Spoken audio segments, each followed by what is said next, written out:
Hey guys, Jano0. A couple things I've been thinking about that I want to get out there. Taking a little afternoon break here to sit and look at God's glory and all that He's created for us. First off, my wardrobe. Yeah, I always wear an outer shirt and an undershirt, and yes, it gets really hot and I sweat a whole lot, but at the same time, when my shirts get soaking wet with sweat, and there's usually always a breeze out here in the hills, then that helps keep me, actually, it keeps me a little bit cooler than if I was running around with no shirt on. I don't know why it is. I've done it both ways, and I have found that this may be hotter right off the bat, but once I start sweating, the heck is a helicopter? But once I start sweating a little bit, it actually keeps me a little cooler, dressing the way that I dress, and that's why I dress the way that I dress. I don't wear sleeves. I don't like sleeves. Sleeves make me feel all confined. I do have a couple of shirts that's got sleeves on, but not a whole lot. Secondly, I hope that helicopter's not too loud. I don't know why there's helicopters flying around out here. Secondly, there has been some people who said that they have family members who say that they are crazy for, storing extra food, or they're hoarders or something like that. Guys, I am putting myself into a position. Now, I'm not, like I said, I'm not an expert on this. This is just my opinion, and this is why I do what I do. I store extra things so that I can guarantee my wife and my kids that if nothing else comes through the front door, for 6 months, nothing comes through the front door, we're still going to eat. 6 months is a long time to figure out something else. 6 months will be the winter time, would be good hunting, and we'll have the garden and stuff canned up, so then we can just keep building on there. I'm guaranteeing my family will have something to eat, and I don't think it is unreasonable for other people to guarantee that their family is going to eat. It's not, people ask, if the crap hits the fan and somebody with kids knocks on your door, what are you going to do? I'm going to tell them I have enough for my family, and that's it. I didn't prep for everybody else's family in the world. That's their job. That's their responsibility. I wish I was a bazillionaire. If I was a bazillionaire, I would feed the world, but I can't. I have zero income right now. Nothing at all money coming in. Zero. So I get what little bit we get is for my family. I don't have enough to feed other people. Now, there may be people out there, that can help others. Man, I hope they are. I hope they're stocking warehouses full of stuff to help people out when something happens, because something's going to happen. Banks are preppers. Mortgage companies are preppers. If you have a mortgage on your house, they make you, before they give you that loan, they make you buy insurance. Insurance is prepping. Why you had to have insurance? Because maybe something's going to happen. Well, it's the same thing with food. Food and water and stuff like that. We put that stuff aside because maybe something's going to happen. I'm not gambling. Not prepping, to me, not storing things that you need every day and not being prepared for something to happen is gambling. You're gambling with your life and with your family's life, and I'm not a gambler. I like the sure things, okay? I like the sure things. I want to be certain that if and when something does happen, my kids and my wife are going to eat every day. I don't want to gamble and say, well, I'm not going to get anything because I don't think anything's going to happen. I'm not going to set anything aside because I'm pretty sure it's not going to happen. Well, there's a lot of people who've been pretty sure they're not going to have a car wreck, and lo and behold, they have a car wreck. There's been a lot of people out there who are pretty sure their companies are not going to close their doors, and all of a sudden they're not going to be without a job, and it's happened. It happens every day, all day, and it's getting, it just seems like it's getting worse. And for those people who say, well, I've got a few $1,000s in the bank, if I see something coming, I'm going to run to the store and I'll buy a few $1,000s worth of stuff all at once. and I hope you can do that. I really, really do. I do not want to see anybody going hungry, anybody's children suffering. It really bothers me, and it just breaks my heart to sit and think about the could-be's.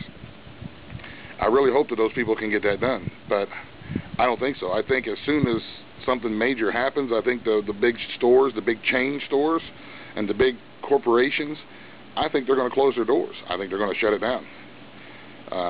You may be able to get in there and get some stuff, but there's also other people in the world who think in the same way that you do. And all of a sudden there's a run on the stores and there's nothing left. So you're standing there with $5,000, big wad of money that you can't spend on anything. And it just doesn't seem to me like money would taste very good at all if you tried to eat it. So I wanted to say that if you don't prep, you're gambling with your family's lives. And I'm not saying you got to be 6 months, a year, anything. 2 or 3 extra cans of corn, that's a couple of days. 88 cents a pop. That's a couple extra days, and that's that'll give you a couple of days to sit and think of something, or to grab your shotgun and maybe shoot a squirrel or whatever's around.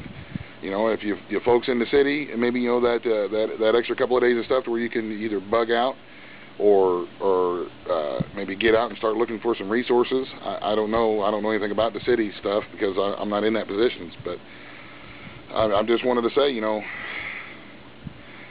the old folks around here, they all garden, they all hunt, and do we consider them preppers? Well, I guess by definition, yeah. Why do they do that? Because they've already lived through it. It's already happened. It's happened a couple of times, unless all the history books are wrong. A big crap at the fan situation has already happened, and there's no reason why it cannot happen again. And the odds are that most probably something will happen again. God forbid it does. I've got enough on my plate the way that it is without adding all the additional stress of having a bad situation happen. And there's a lot of people out there who are just like me. We don't want something bad to happen. But it's like learning how to make a fire.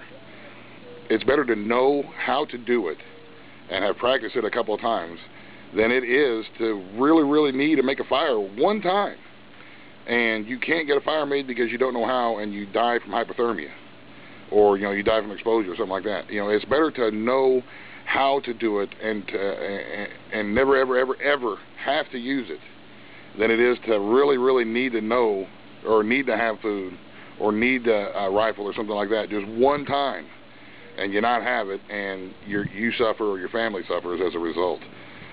So, like I say, it's to me, storing food and making sure that my kids know how to make their own food, and they know how to make bread, and they know how to warm stuff up, they know how to make a fire with very little resources. To me, is no different than buying insurance for the car. I do it because maybe something's going to happen. So my personal opinion is something is going to happen. I really hope I'm wrong, but I can feel it. Something's just wrong. Something ain't right around, in the country. Something ain't right. There's just too much going on, and I can just feel it in my gut. So anyway, that's a little bit about people who say we're crazy for storing up extra food, or we are doomsdayers, or whatever they want to call us. Well, I would tell them it's not a bandwagon, and it's not a fad.